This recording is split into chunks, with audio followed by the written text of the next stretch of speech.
right, folks, let's go ahead and get started. Thank you for joining us today for part 2 of Trades Step by Step. This meeting is being recorded for future use, and I would like to welcome back our host, Laura Tockenberger from the Bureau of Labor and Industries, to talk about apprenticeship and training, and in particular, trades apprenticeship resources. We will hold questions until the end of the presentations, and at that time, we'll invite you to join us and ask questions. We'll collect a Q&A session of this meeting and then post the questions, answers, along with this PowerPoint and a recording of the session to our site and share it out via email for all who were unable to attend. Thank you again for joining. And Laura, I'm going to hand it off to you. Thank you. Thank you so much, Stacy. I really appreciate all the hard work you've put into co-hosting and creating this collaboration. So good morning, everyone. Thank you for joining us for the Trade Step by Step Part 2, Trades Apprenticeship Resources, collaboration with BOLI, ATD, and Aspire with HEC. Again, my name is Laura Tockenberger. I'm an apprenticeship representative. I'm also a journeyman level carpenter who completed my Oregon apprenticeship in 2020. In addition to that, I'm an Oregon Tradeswoman Pre-Apprenticeship graduate, a PNCI, Carpenter's Trades Prep Pre-Apprenticeship graduate, and I'm also a college graduate with a Bachelor's of Science in Marine Biology. So I've kind of done it all. I've always loved working with my hands and learning new things, which led me to the Apprenticeship and Training Division, also called ATD, as a representative here. And as an apprenticeship representative, I provide technical assistance, aka understanding of the federal and state laws, to apprenticeship programs and anyone interested in apprenticeship. So hopefully all of you folks out there who are interested in it. In part 1, we went over the big picture of apprenticeship and pre-apprenticeship in Oregon. It was recorded and is available online, as Stacy said. And in part 2, we will be discussing the Apprenticeship and Training Division website, and specifically how to find a job. An affiliated website called OregonApprenticeship.gov, which has great information, but it's not currently updated. We'll go over non-union versus union apprenticeships, and also kind of give a little overview on areas versus workforce regions, which is sort of a interesting little side topic we can talk about. And finally, we're going to discuss a few different scenarios on like prospective applicants. So such as like, you live here and you do this and you want to do that. Let's figure out how to navigate that together. So the first thing we're going to do is we're going to look at the Apprenticeship and Training Division website. This is available at www.oregon.gov/BOLI/apprenticeship. If you just type in your search browser, you type in Oregon BOLI apprenticeship, this website will pop up. As you can see in the top right corner, there's a couple, or the top, you'll see a couple different options where it says like apprenticeship, and that's when you click that, it'll bring you to this page as well. We're planning on revamping it in the future, so if you have any feedback and you want to provide it, please let us know. We want anybody's feedback on it. So if a person is interested in an apprenticeship and doesn't know where to find an occupation, the first place to look is find an apprenticeship program.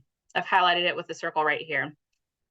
Note you can, if you look at the bottom right, it says find a registered apprenticeship program or training agent. You can also search in that area, and we'll discuss that a little bit more later on. But first, we're going to look at this next page. So this is the apprenticeship opportunities page that pops up. It's a list of over 100 occupations, and it will appear, and a sidebar will also appear with additional resources. Here, a person can scroll through the different occupations such as bricklayer, carpenter, early childhood educator, electrician, plumber, etc. But before we click on the view details, please notice on that sidebar that I mentioned earlier, become an apprentice. I've highlighted that. And you can't really find that on that first landing page. So that's why I'm kind of trying to show you all how to find this link, because it actually has great information for applicants. On here, it has the basic requirements that most apprenticeships require. So at time of registration, all apprentices must be 18. Some do allow 17-year-olds to apply, though. So if you're a senior in high school, you can apply to these programs. You just have to be 18 once you're registered. Some of them, it has a couple of lists on here, such as you need to have a high school diploma or GED. Not all programs have that. Some have absolutely no education requirement. Then there's this little paragraph on how to apply. And after you sort of determine an occupation that you might be interested in, a person can contact that program directly when applications are accepted. And it's called opening announcements. You can also find specific application requirements on how an application is scored, how you're assigned to work, are questions I would ask these programs. So on that, how you apply, you see on there, it sort of walks you through a couple different other resources. I recommend contacting apprenticeship programs directly, and that's the way that you can really find out exactly what they require for their applications, because they're all different. And to find that out, we'll go back to that other page we were looking at on find an apprenticeship program. So back on here, this is where you're going to find the specifics for each program or occupation. So let's say you want to be an electrician, or you're helping someone who's interested in an electrician.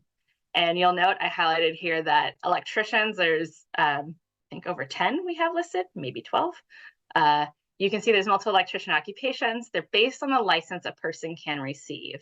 The Oregon Building Codes Division determines the licenses for each electrical occupation. I recommend an applicant checking out the Building Codes website, which you just type in Oregon BCD, and you'll find the individual licenses, and that gives a better overview of each scope of work.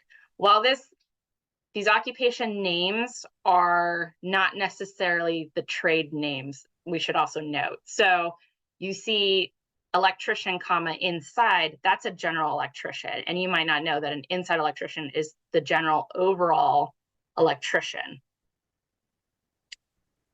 And while we do update, ATD updates this website and we provide these occupational names, again, it's not like, this is not what you're going to hear out in the trades world, unfortunately. We have to go by federal rules and regulations of like, this is the occupation code, not necessarily the local vernacular and what you would call an electrician. So let's say you want to be an electrician and it's general journeyman electrician. And I'm using the term journeyman electrician. That is the license that is provided by BCD. And I just want to note about the term journeyman, according to Merriam-Webster, is a worker who has learned a trade and works for another person, usually by the day. And originates in the 15th century. And while it's not gender neutral, there are many folks who see it as an accomplishment within their trade and use that term to describe themselves after finishing an apprenticeship.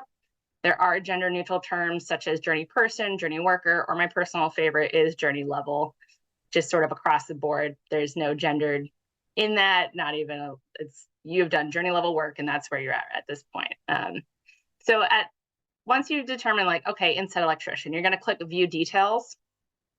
And this is where you're going to find a job description. So this has some of the job description. It's not all of it, not all encompassing, but it does give you kind of an idea of like inside electricians perform electrical installations, construction, maintenance, repair, and service.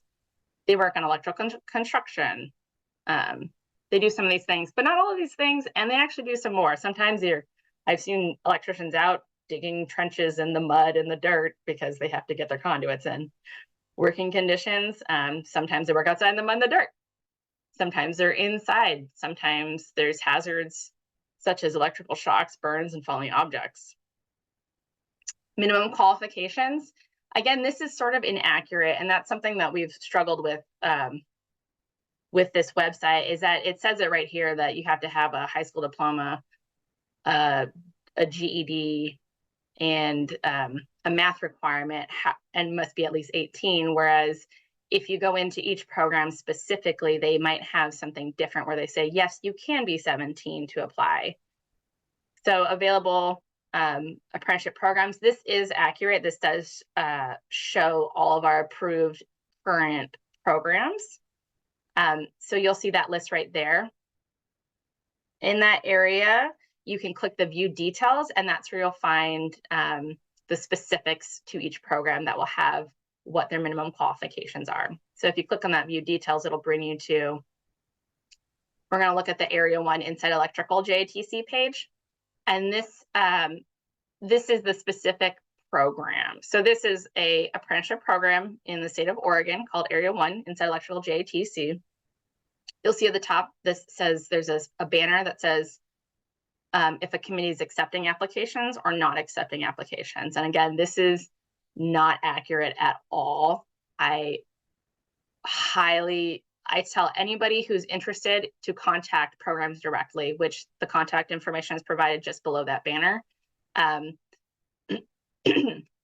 Unfortunately, we've had technological disconnects. So, and then also just record keeping. We don't have the capacity to keep up with a lot of these programs to correct these statuses if they are accepting applications at this time or not. And it also doesn't tell you future dates. So a lot of programs will inform us like, okay, in 2 months, we are accepting applications. So that gives you 2 months to prepare your application, but we don't have, our website does not have that capacity to say in 2 months, this program is accepting applications. So I always tell people to contact them directly. And you'll see the most recent contact information for each program here. They'll have their email addresses, their phone numbers, their websites. Please check out their websites if they have anything else on there. They tend to update their websites more often than we can. Call them directly. Let's see. And then after that, you'll have the average journey level wage, which is what an apprentice will get after completing an apprenticeship. Apprentices are paid a percentage of this journey level wage, and it varies across programs. You'll see the exact breakdown in the active approved standard located just below that. So right below that, you'll see there's a PDF corresponding to an occupation code and committee code. This is how we track this is how we track the approved standards. And inside that, if you click that, inside that, you will find loads of information like minimum qualifications, starting wages, how applications are scored. We covered this a little bit in our first presentation, and we're going to cover it more in part 3. So if we go back to our apprenticeship program opportunities, there's another way you can look up opportunities within your region. And this is this link right here, which is also the first one on the first page I said that I'd talk about later. It's right here. This is, you can look up programs by county here. So it's really useful if you, I don't know if you noticed on the previous slide, let's see. This says this program is in Portland, Oregon, and so it'll only show Portland, Oregon. But they operate in different counties in the state, and you can't necessarily see that in that contact information. So by using this search engine here for the county, you can find different programs. So this is what that looks like. And this is actually a pretty powerful search engine, interestingly enough, that is updated frequently. And here you'll find, you can find registered apprentices or pre-apprentices, apprenticeship programs by county or occupation, apprenticeship programs by their name or their MA number, which is an internal number that we assign them. You can look up training agents or employers to see if they are a training agent, and you can look up pre-apprenticeship training programs. So the apprentices or pre-apprentice function, searching for names like that, it's primarily for apprentices to like look up their own information. So I can search my own name in there. I can my status would be completed. So I would find my name under there, and I can print out a certificate that shows that I have a completion of carpenter apprenticeship and that I'm a journey level carpenter.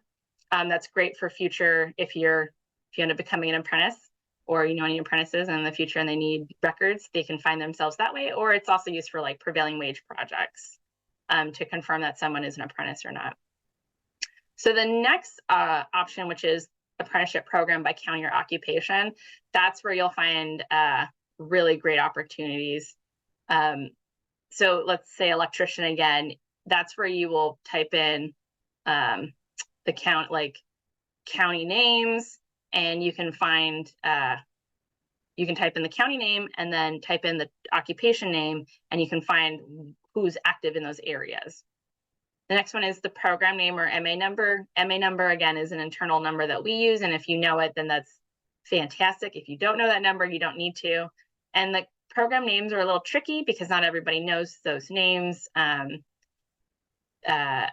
everyone knows those names, but if you type in electrical, you might pop up a couple different programs. If you misspell it, though, it won't give you options that are similar in spelling. Training agents actually is a really great option.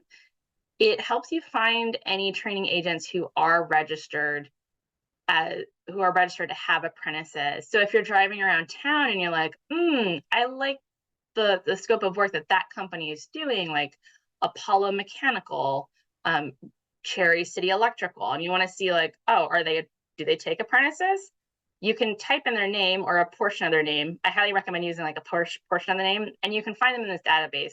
So it's a little tricky because some businesses do operate under different names. So you kind of have to like mix and match names sometimes and just sort of see what you get to see if you can find an employer that way. But it is a great way because some programs do ask like, get in with an employer first. And if you can get in with an employer, then they will bring you into their program. So that is an option and kind of a great resource. Pre-apprenticeship training programs are also a great resource to find. However, the search option for it is limited. It's limited by their name and then another numbering system we use to track them.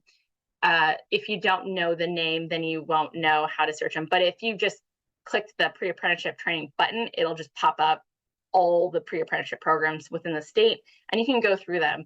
They are a great option if you have no idea what occupation you want to do, if you have no experience, if you just want to give it a try.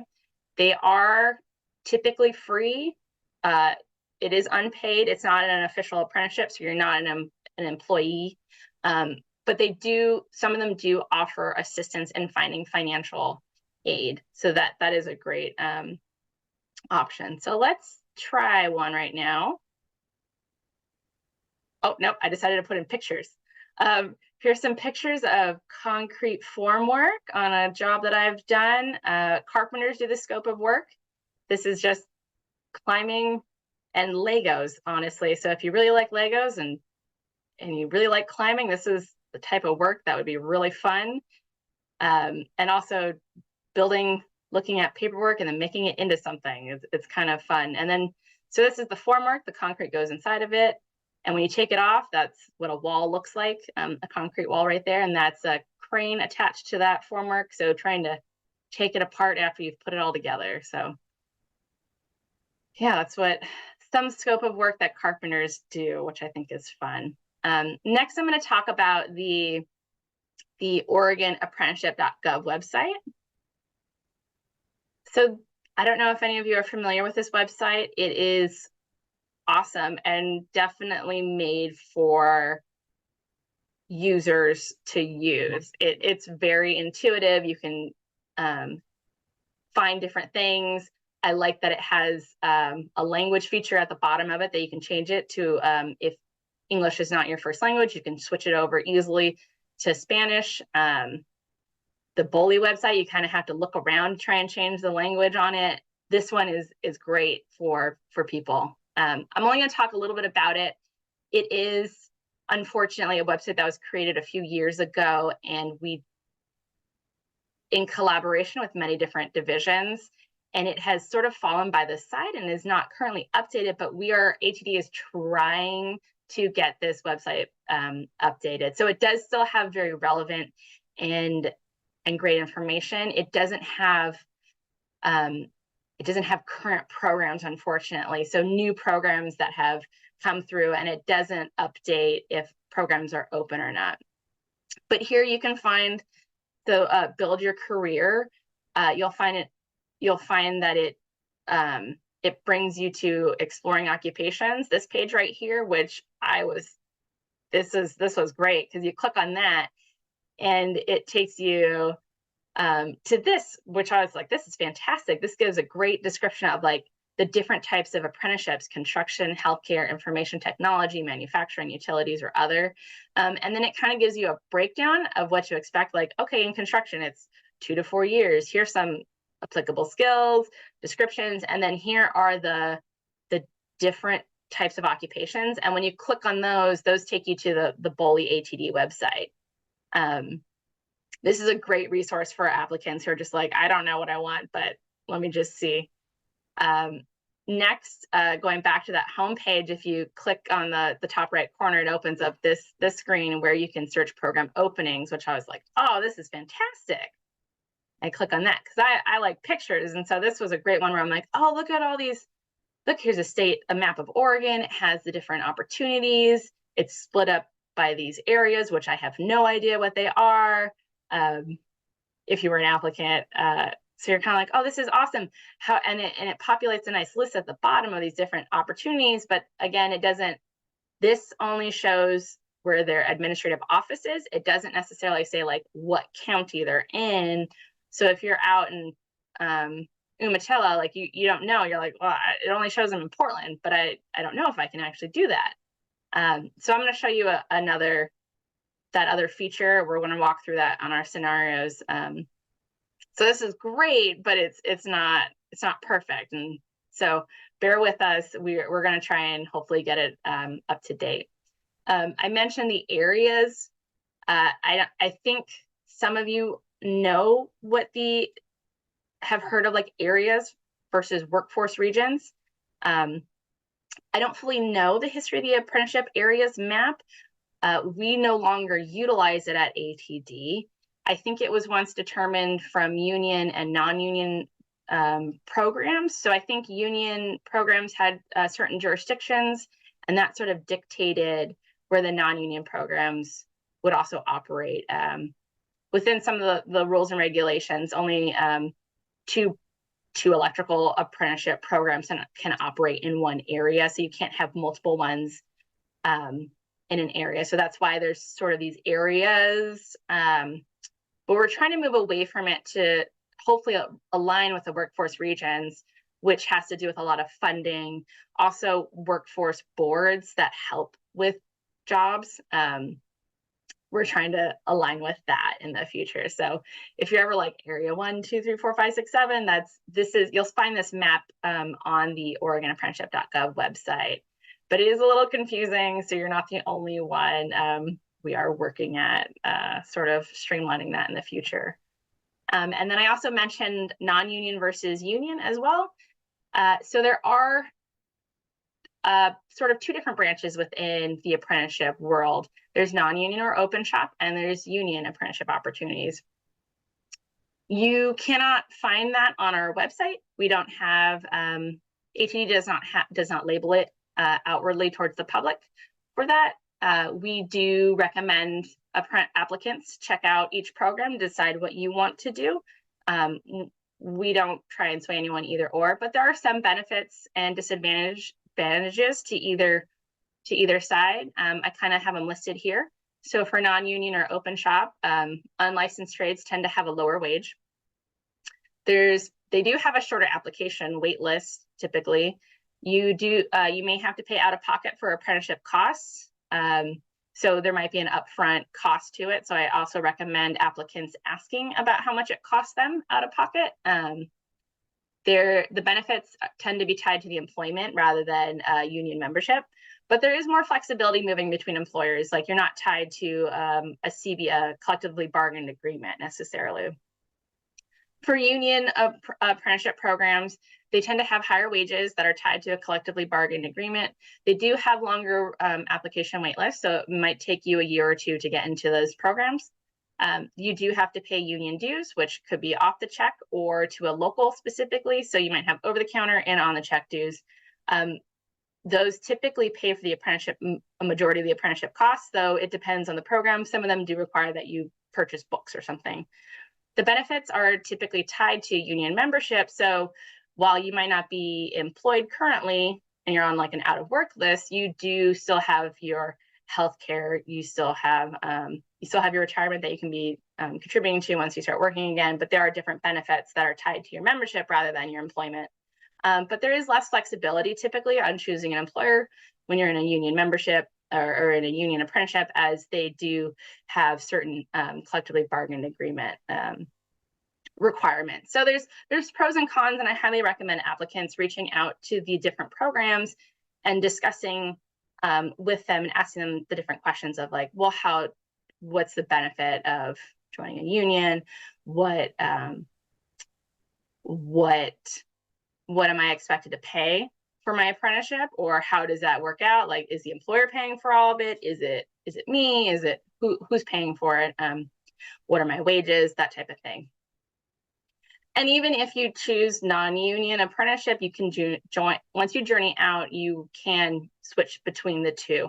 Or if you're in a union shop and you decide if you're in a union program and you don't like it, you can transfer. So there are transfers that can happen after that. So now we're going to go over some of the scenarios. So scenario 1 is Carla from Burns. She lives in Burns and graduates from high school early 2024 with her GED. She really likes to work outdoors and heard that she could get a job working on wind turbines in the Columbia River Gorge. How does she do that? Well, this sounds like fun. And there's a couple different occupations or trades that work on wind turbines. A few that come to mind for me are millwrights, electricians, and operators, but that does not limit. There's also cement masons who work on them. I think iron workers might also work on wind turbines.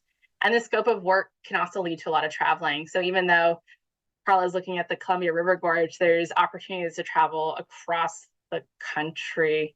So once you get good at it, a company will probably, or a program will help send you off on some traveling adventures.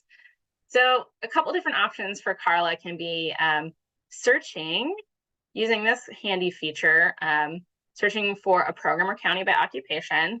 So I suggest searching for millwright or inside electrician or operating engineer. So I chose operating engineer, which is the occupational name that we use for operators. So people who operate large equipment. That's operating engineer is what will pop up. So find a registered apprenticeship program.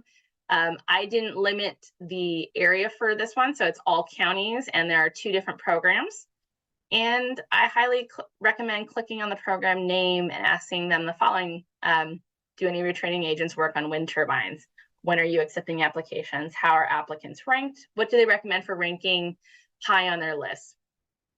Another way that Carla can go about doing this is if she knows of a company working on wind turbines, she can do the employer search or the training agent search.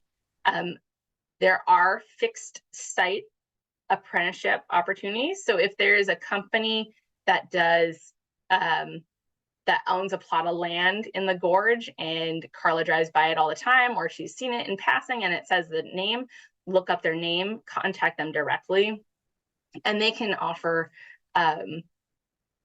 opportunities or give her more resources. Another one is the pre-apprenticeship training programs. And if you click on that pre-apprenticeship training program function, it'll show all the different opportunities. And pre-apprenticeship is a great option in addition to sort of trying out things. A lot of them have agreements for direct entry into apprenticeship.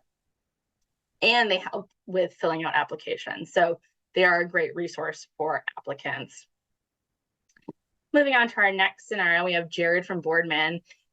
He graduates in May of 2024. He and some friends are looking at joining a union and learning how to frame houses for a living. Where does he go to get into this type of work? Nice. Framing houses is hard work and really rewarding when you can meet production levels. Not to mention, you can do all sorts of building in your own home. This falls into carpentry, one of my near and dear topics that I absolutely adore. And if Jared is specifically looking for a union, there's one program to choose from.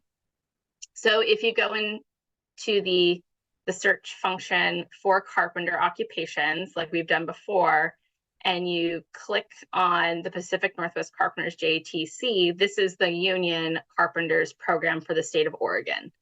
This is what it looks like when you click on it after you've done that search. So here you'll see it says the information. It has the counties that they're located in, that they cover for carpentry. It has the journey level wage, which I'll point out is currently it says $45.80. They're actually a bit higher than that at this time. They haven't updated recently. And then Jared should reach out directly to this program. So there's a phone number on there. There's a website. There's also an email address if you scroll down on that page, and ask the following again, like I said for Carla, is like, when are you accepting applications? How are they ranked? How do you recommend getting on that list? Additionally, like I mentioned before for Carla, if Jared knows of a company framing houses locally, he can search the employer, he can search for an employer name, which is something I did when I was an apprentice, is looking at local employers around in my area. I'm like, oh, there's one specifically with Bremick. They do a lot of restoration work in the Portland area. And I was like, that looks amazing. You can look them up and contact them directly. And last, he can look for a pre-apprenticeship program, which the carpenters do have a specific carpenters pre-apprenticeship program that helps get applicants into their program directly. Next, we have Tracy from Oregon City, and she's a senior expecting to graduate in 2024. She wants to become an electrician and feels like she should go into the apprenticeship program. How does she do this? This is a great idea. So I mentioned earlier that electricians, there's a bunch of different options, and I suggest narrowing it down to one or two. Typically there's residential is one of them, and the other one is inside electrician. Residential is a lower voltage and a little less time than the inside electrician, but they're both very competitive to get into, and I highly recommend applying to as many programs as possible when it comes to electricians. So we would do the search for electrician option here. She's in Oregon City, so that's Clackamas County, and you can type in Clackamas County and there's two programs that pop up, and that's the Inside Area 1 Electrical JTC and the NECA IBEW Electrical JTC, and click on either one of them and ask them the same questions that I've said before. When are you accepting applications? How are they ranked? What do you recommend? And I also recommend, again, yes, applying to both of these programs. So one is union, one is non-union. I recommend applying to both of them. You can apply to as many programs as you want across the board. You can only be registered to one program though. So once you've gotten into one, that's it. If you do get into one, I kind of misspoke there. If you do get into one, you can, and you later get into another one, you can withdraw from one, but I also highly recommend just communicating that with that program too. So if you've decided you don't want to be an electrician and you want to be an iron worker and you've gotten into the iron worker program, just make sure you let the electricians know, because you might change your mind and you don't know, and you don't want to leave on a bad note. So those are two ways of getting into those programs. And again, she can also look for a pre-apprenticeship program, which if she's in the Clackamas area, there's a lot more in the Portland metro area of pre-apprenticeship programs that help people get in. And pre-apprenticeship, again, is just a great way of getting into these apprenticeship programs. So now we have John from Coos Bay, who's already graduated with the GED and is tired of pumping at a local gas station. He heard he can get $34 an hour as a laborer, but doesn't know how to get into an apprenticeship. Congratulations, John. It's a great idea. First, I suggest searching for a laborer program on the ATD website under Find an Apprenticeship. I also type in CUOS for the county, and two programs pop up. And again, it's a union and non-union. We have Oregon Laborers JATC and Oregon Columbia Laborers JATC and Oregon Laborers JATC. You won't know who's who until you click on them, so or until you call them. So I suggest clicking on it, calling them. You do see the wages are listed for each one, so you can determine yourself if you're like, well, this is a higher wage and this is a lower wage. You can see who you want to go into. Also, John can search for a pre-apprenticeship program who might have direct entry, and also can help with getting that. If he wants to do that scope of work of laborer, they can help. And I believe one of the programs has a pre-apprenticeship laborers program as well that will help applicants get into and succeed. I think this is our final scenario. So this is Aaron, who lives just outside of Pendleton in Pilot Rock. He's decided he wants to be a plumber, but doesn't have any idea how to break into that field. What should he do? This is awesome. Plumbers are highly skilled trades that do require license, but are paid up to $54.92 an hour. Searching for it this way with our county search, there's a couple different programs that pop up. So this is for plumber programs in Umatilla. You can see there's 4 different programs. And again, like I said before, you click on it that way. If you go back through to that first occupation page and you click on plumbers, it does give you the breakdown of the hourly wages. So you can see a nice way of like, oh, this program makes $54.92 an hour, but this program only makes $30 an hour. Some of them are like a fixed site plumber. So it's like where I live, there's a wastewater treatment facility near me. And I know that there are plumbers that work there and that it's a fixed site. So that means those plumbers just work at that site versus a construction field where you're going to new residential or new commercial typically, and you'll be making those higher wages versus working at like, you're just going to the same facility every day. Typically make a little bit less wages I've seen. So I recommend Aaron asking the programs the same questions of like, when are they accepting applications? How are they ranked? How do you get high on the list?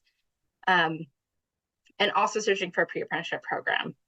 I should say also for all of these folks who are looking, when you're asking these questions, you can also get experience working for contractors out there. So if Aaron wants to do plumbing, has no idea, he can reach out. He can also do that, the training agent or employer search as well, to find registered training agents, or he can just go find an employer who's not even a registered training agent and work for them as well. And that will give that person experience for the application. Some of these applications, some of these ranking scoring systems do give a little bit more points for people who have that experience, but that's something you won't know until you really reach out to these programs. And that brings us to our questions portion. I think we'll open it up to questions. Thank you, Laura. We had a couple of questions, and we have Darren Fort with us today. He has a question that I think it's a statement and a question that he posted in the chat. He says that it seems to me that more than any other career path that I'm aware of, apprenticeship requires an expert in the area that can be contacted and is available to meet and or discuss at length with an interested individual the options, as well as provide guidance and answer specific questions. He says, fortunately, we have that with our apprenticeship coordinator at Lynn Benton Community College. I don't know if such an expert is available to students wherever they are across Oregon. This contact information and accessibility of the contact seems to be of paramount importance. Do you want to speak to that at all? Yeah, I agree. It's And the question, if I may just jump in. Oh, thank sure. you. The question it's always a bummer when somebody gives a long statement, but there's no question. I mean, the question really that comes to me is because you have indicated, I appreciate, you have honestly shared how the flaws of the websites in terms of accuracy and currency and et cetera.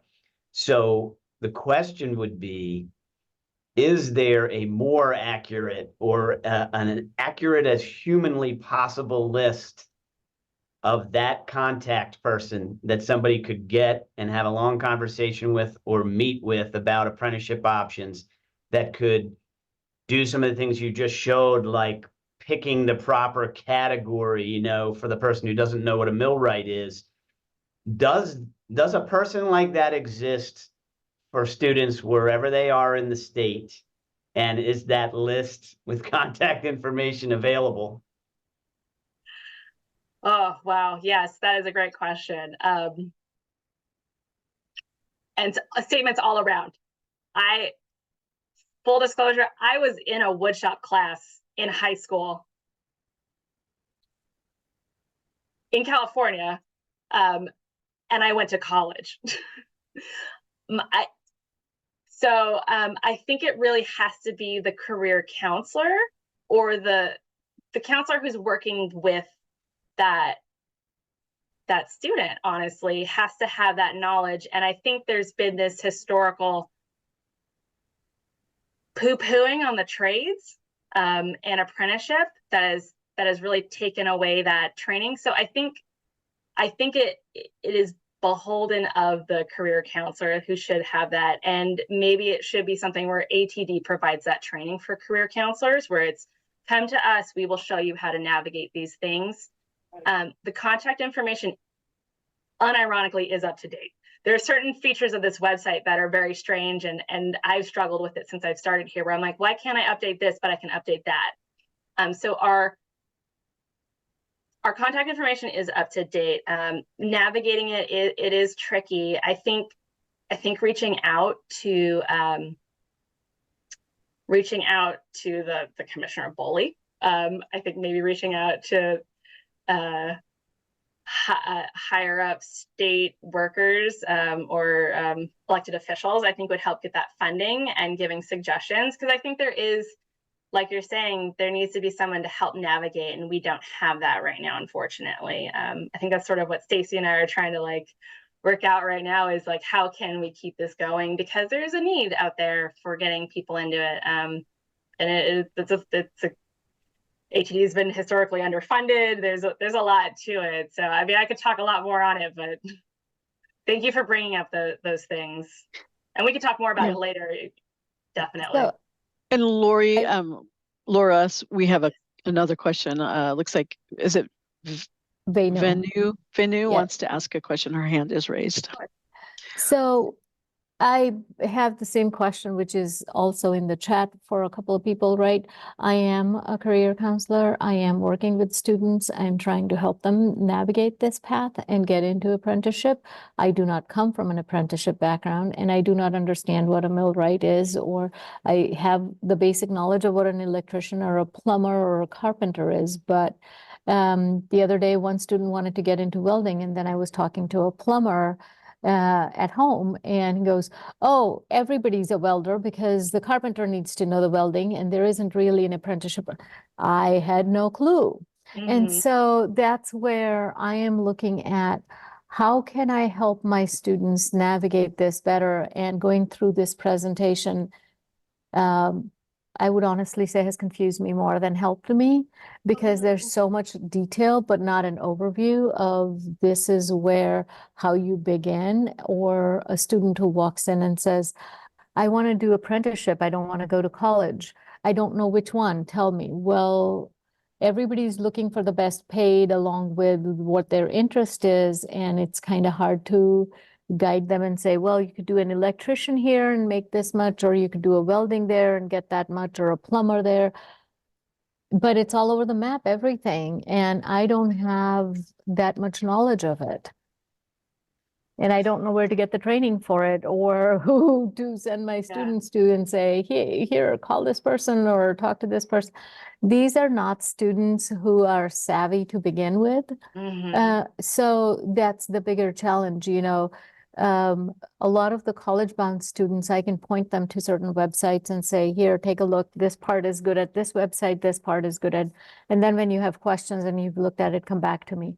These are not students who can do that. Yeah, more of those like hands-on learners who. Yes. Yeah, yep. Yeah, I hear that struggle. It's I think you have to look at it.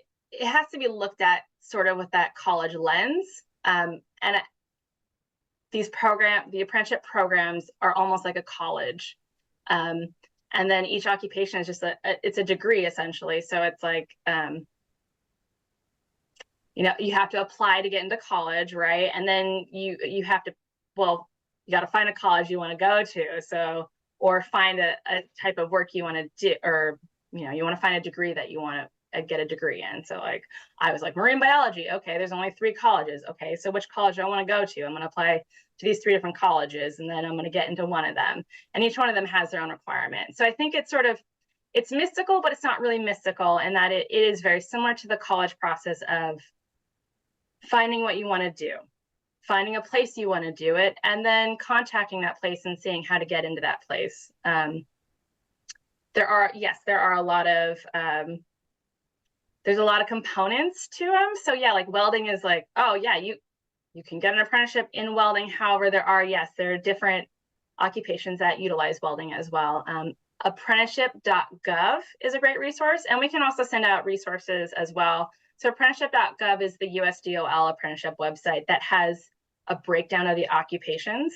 And you can find a lot more resources on there, and they have a lot of resources for career counselors to really dive into these occupations and really figure out what they are. In hearing what you're saying too, I'm wondering if there are different like builder associations in the state of Oregon, and I'm wondering, I think some of them are trying to do outreach as well, and that might be something where we can expand on that, and they can help educate counselors on the different types of work that is out there. So that might be an option as well. But there are websites out there, and I can give them to you. And I'm sorry, this was a little bit more confusing. I appreciate that. Thank you. I look forward to that information. Yeah. And anybody is more than welcome to reach out to us directly. We do have a general inbox. I can provide that. I have my my email as well. So contacting ATD directly is a great option as well. I think is it Vanu? I could elaborate a little bit on your example of a welder. For example, my husband is a carpenter in the union, and he did not do the apprenticeship program. He learned the skills as a child in his early teenage years because his family did it. And if he had gone to the apprenticeship program in Portland, one of the skills that they would have trained him is welding. They have actually a welding room where they would train anyone who went to the apprenticeship program there to become a welder. I do know some community colleges do have welding programs, and there are an occasional CTE programs at high schools that also provide welding as well. I understand the challenge with the vernacular of what's a millwright, what's a carpenter, what are the different professions of an operator, and we can work together with Laura to kind of help pare down that information to make it easier for your students to search. However, I would say that for a typical student who does not know or is challenged with knowing what to do, I might suggest one good place to start would be a laborer. And Laura, you could speak to this if you'd like, but the laborers union is a group of individuals that may be doing laborious work on a job site, and they're the individuals that are all carrying materials, doing odd jobs on a job site, securing a facility, and the list goes on. And they don't have any one particular skill set, but yet they're on the job and they get to see all of the other trades working on a job site, and they get a well-rounded idea of what do these different trades do in a particular job. At a particular job site. And job sites could be residential homes, it could be a commercial home, a commercial business building that they're working on. It could be a skyscraper in downtown Portland or downtown Salem. It could be a data center out in Prineville, or it could just be a facility that's being a piece of land that's being cleared, and they need someone to direct traffic and set up porta potties and bring in pipes and set up lumber. A laborers union is, or a laborer in general, is a really valuable career to start in, and then to hone in or kind of dial in what it is that they are really drawn to when they see it on the job site. And they pay handsomely. I think they start between $28 and $32 an hour. And then also to speak to Darren's question about the anomalies related to salary on the BOLI website. Something to be aware of is that the salary amounts that are negotiated with labor union contracts typically, or they are negotiated with the employee on a non-labor or non-unionized job site or an open job site. And the dollar value between a union worker and a non-union worker is vastly different. And that information can change almost daily or weekly, depending on negotiations and contracts. I do know that the BOLI website does have the latest information that they are updated on. For example, the Carpenters Union just recently went through a merger, and they were all awarded an extra $3 per hour. BOLI hasn't had a chance to catch up on that and post that up on their website. So where you might see $46 an hour, it may be $49 an hour now to start. And so there's so many inconsistencies that can happen just by the nature of the union and the non-union jobs. Laura, we have a couple other quick questions. I think I know the answer to this, but Darren asks, do all community colleges have an apprenticeship contact that could be one key resource? I believe that answer is no. They can call directly to BOLI. Yeah. I mean, you could actually reach out to the community colleges, because there are different ones that manage them for different programs. So like Rogue Community College, I can think of off the top of my head. Yeah, that's the one I can think of. Just popped in my head. But some community colleges do, they do provide the related training for a lot of these programs. So they might be able to point you towards that person.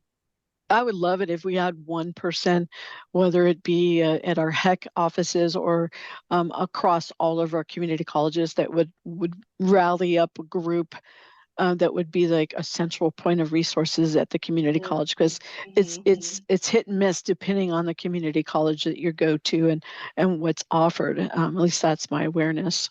Yeah, and that I think that actually has to do with like depending on where the community college is located and where that apprenticeship program is located. So if it's just these two counties right here, or that one county, because it might be like a fixed site, like a mill.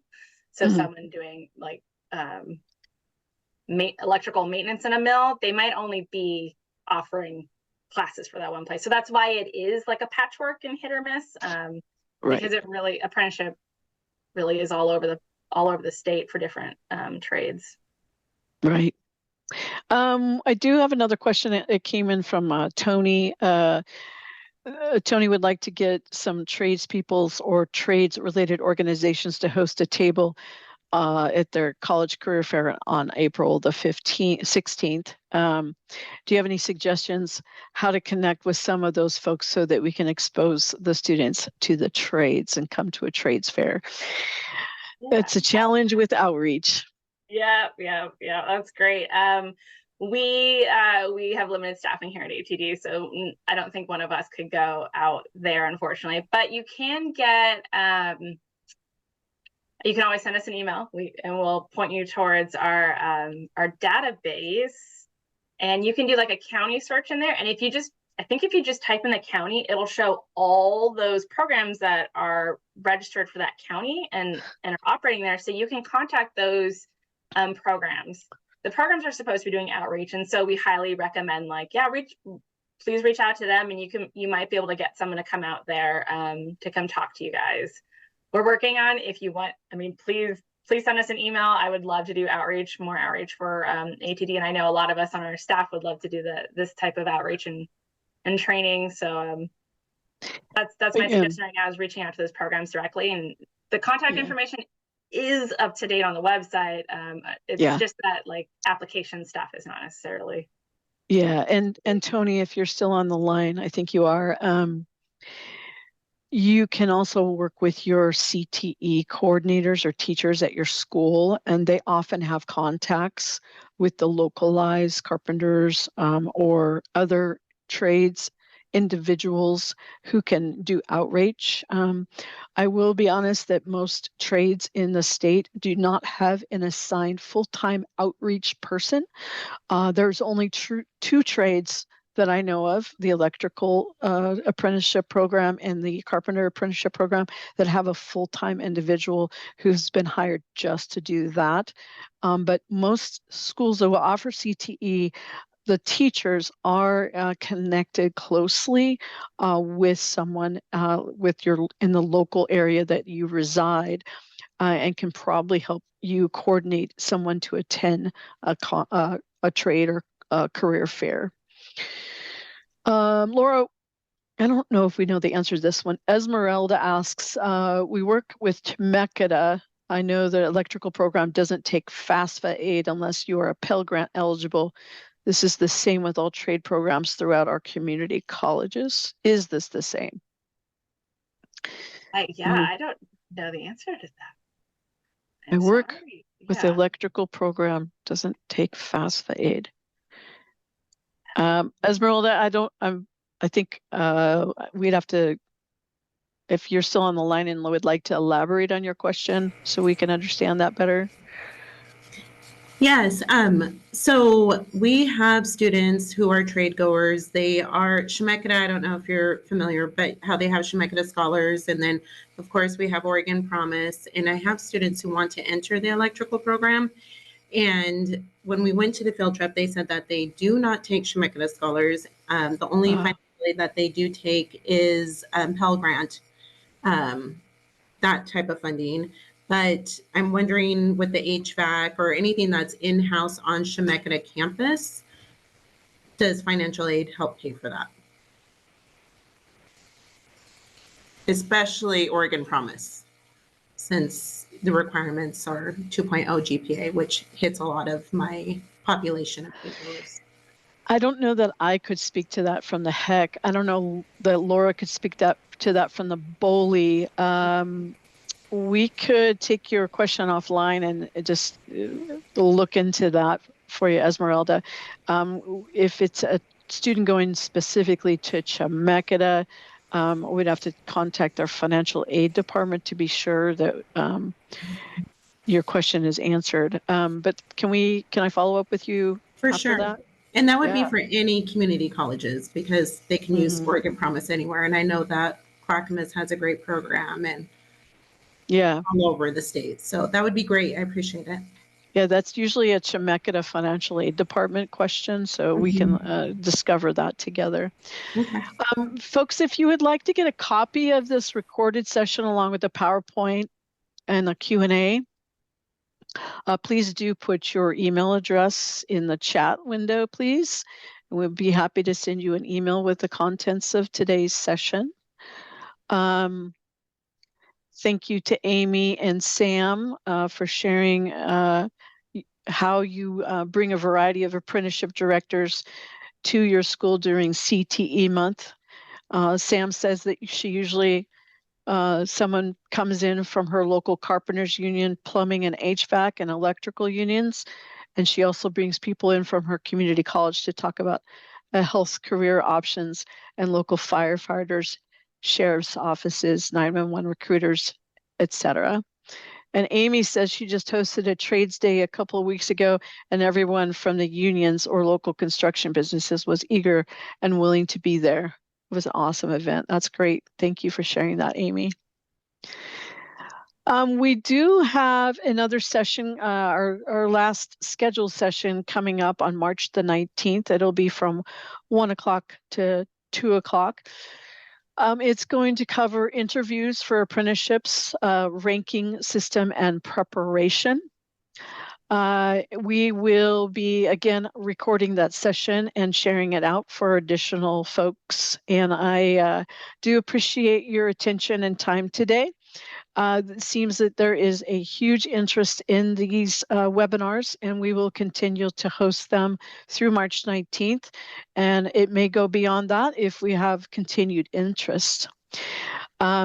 Session 1 information is already available on our website.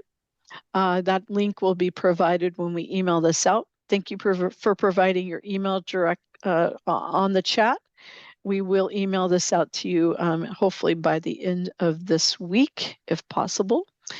And I appreciate your time today, Laura, as always.